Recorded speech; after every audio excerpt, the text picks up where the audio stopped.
So what's the most expensive thing you've ever bought on Facebook Marketplace? Well, for me, it was this machine at $11,500. I bought it sight unseen from a dealer who I thought had my best interest in mind, but in reality, he sold me a machine that needed a ton of work and was more or less a lemon. And then he disappeared. Today, I'm going to tell you the story about how I got scammed on this Chinese mini skid steer and how my friend stepped in to save the day. Let's get into it. Okay, so back in October, I was looking for a new piece of equipment to add to my shop. And I had been looking at these mini skid steers, especially these imported ones, because for the money, they're a lot less expensive than sort of like a name brand machine. And if you get a big one like this, which weighs about 4,000 pounds, they can lift over 1,000 pounds. And given that it has tracks, it would be great on the gravel. I just thought overall this would be a perfect machine to add. I could use it down here. I could bring it upstate and move brush and logs with it. So I found this one in New Hampshire from a guy who said he was a dealer and owned a rental company. And for $11,000, which is what I paid, it seemed like a great deal. These are about 20 grand new, and it only had, I think he marketed it with 50 hours. So the guy and I started talking, and he seemed like a stand-up guy, seemed honest, like a family man that was just trying to run a business and wanted to sell this machine so that he could make some room in his inventory for new models for 2025. So we made a deal. I wired him the money. He sent me a receipt. And then I set up for my friend Lucas at Man Made to drive up and pick up the machine because it was pretty close to him, about 30 minutes away from where he lives. Now, the guy had told me that the machine was going to get a full service before I bought it, and he even FaceTimed me and showed me it running. He showed me the starting procedure, and again, seemed like a perfectly honest and reasonable guy. Lucas went to his house because he said that the machine was at his house, not at his shop, which I don't think existed, and picked up the machine where he saw it running. The guy drove it onto his trailer, and everything seemed fine. When Lucas got it back to his house, though, it wouldn't start. And the guy had warned us that on a cold day, sometimes the glow plugs would need a little bit of extra boost, and he thought they might need to be replaced. So Lucas went ahead, replaced the glow plugs. He used a jumper pack, and eventually the machine started. It puffed a lot of white smoke, but the guy had sort of told us to expect that because he said he put some injector cleaner in it. Blah, blah, blah, blah, blah. Lots of excuses. When Lucas was initially having trouble starting the machine, we called the guy that sold it to me, and after him kind of telling us what to do, miraculously, it turned on. Now, the following day, Lucas went to start it again, and it wouldn't start. Okay, it's been a minute.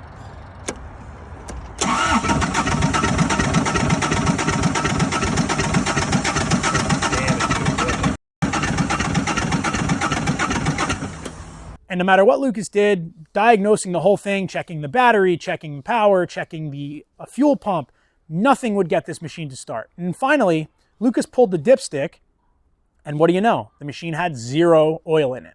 And we thought at first maybe the dipstick just wasn't reading correctly, so Lucas actually went and bought a couple of gallons of oil, and what do you know? When he filled up the motor, it took exactly how much oil is written down in the manual for this Kubota diesel. So right there, we knew this machine had been sold to me with 0 oil. There was no visible markings of oil leaking out of it, no oil on the trailer, no oil in the driveway, and the oil pan bolt was nice and tight. So what I think happened was there was an oil change performed and they forgot to put the oil back in. Now, when I called the guy that I bought it and told him what had happened, he swore up and down that he had video of his guys, putting oil back in the machine that he would send me. He never did. He told me he would send a mechanic down to diagnose it because he wanted to do the right thing, and then never did. And then when I tried to get in touch with him for weeks, he just ignored me, disappeared off the face of the earth, started blocking me on social media platforms. And when I finally spoke out about this on my Instagram, a couple of other people messaged him, to which he responded with a threatening email telling me that he was being harassed and that he was going to sue me for all this harassment and all these false claims about him and his business, that he sold me a machine that carried no warranty, and more or less, I'm on my own. And now essentially I was left with an $11,000 machine with probably a blown motor with no oil in it and absolutely no support. This is where my friend stepped in and really saved the day. So Lucas had been trying to go through this thing, racking his brain on what to do, and that's when he reached out to our other friend Dave from DTB Fabrications, who lived about 30 minutes away and had a little more knowledge with diesel motors. Dave is an incredibly talented fabricator, mechanic, builder, and he's a super knowledgeable guy who I was so excited, even had time to take a look at my machine, and even so much as offering to bring it to his shop so that he could really diagnose it there. Once Dave got his arms around it, we realized that this was worse than we even thought. The motor had definitely been ran without oil for a significant amount of time, and there was significant damage to the engine that was going to need a lot of work. Now, my first thought was, great, I've got to put a new $5,000 motor in this already $11,000 machine, and I got totally scammed by this person who I trusted through Facebook Marketplace, which maybe was my first mistake. Regardless though, Dave was determined to fix this motor and fix this machine. So let's go up to Dave's house and we'll run through how he got this machine running, how he fixed it, and where it's at now. All right, so here we are. We're in New Hampshire at my buddy Dave's shop. This is DTB Fabrications. He's on Instagram. You got a YouTube channel already, right? I do, yeah. He has a YouTube channel already. He hasn't posted that much, but the reason we're here is because this machine is getting fixed at Dave's shop. So as I said in my little story, the machine was purchased. Lucas, who's finishing putting it together, picked it up, and we didn't really know what to do, and that's when Dave reached out and said, you know what, bring it by my house and I'll do a compression test. And then from there, Dave basically rebuilt the entire motor.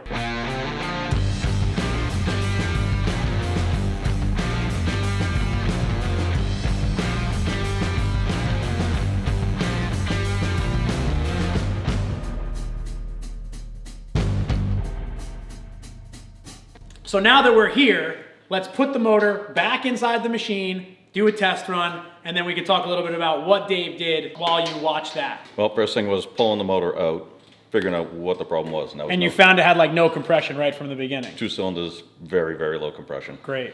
So once we got it apart, the one piston was cracked, 2 bearings were completely toast. And from there was cleaning up the crank. The crank had some deposits on it from the bearings.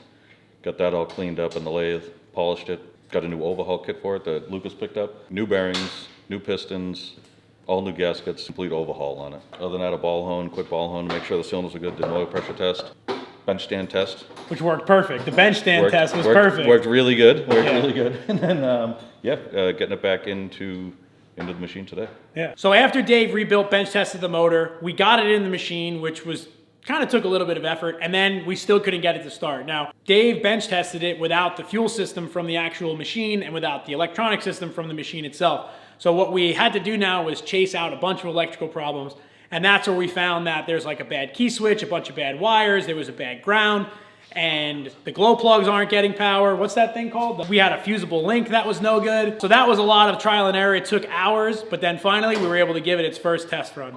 All right, so we're at Dave DTB Fabrication Shop. We've been here all day chasing problems on this thing. He just rebuilt the motor, so we know the motor is good, but we've had electrical problems, fuel problems, and now we're gonna give it our first start. Let's see if it works. Jimmy, this is exciting. Hold on. Oh, it wants to go. Oh, come on. Yeah!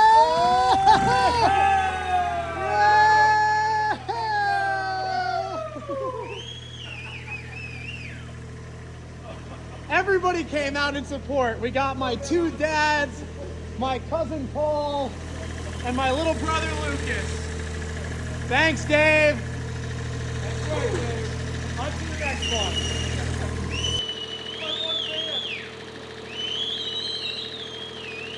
So now with this thing running, this is actually the first time I ever saw the machine, ever ran it. I'm so excited to have it fixed.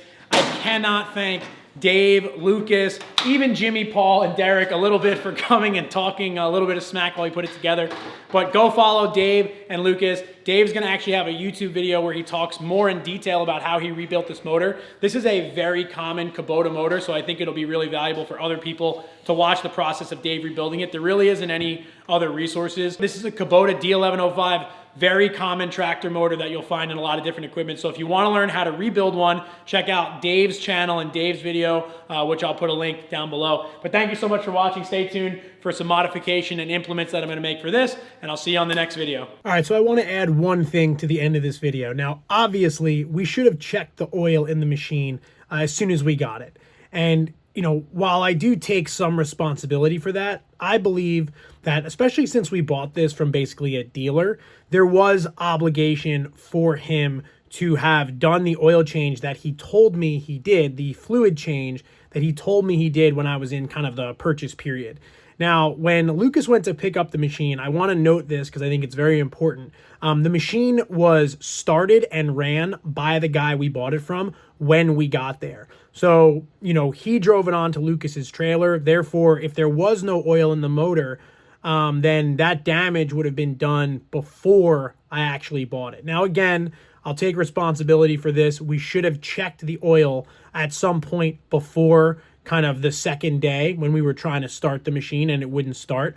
But once the guy told me he was going to send down a mechanic and he was going to take care of it, he also told me he had proof that there was oil put back in the machine that he never shared with me. So I'm not going to go ahead and mention the person who I bought it from because I really don't feel like dealing with a lawsuit. But I just think it's important to kind of give those details. And I guess the moral of the story is if you don't have friends like mine, make sure you check the oil in whatever you buy, especially if it's used and even if it's from a dealer. So thanks for watching, and I'll see you on the next video.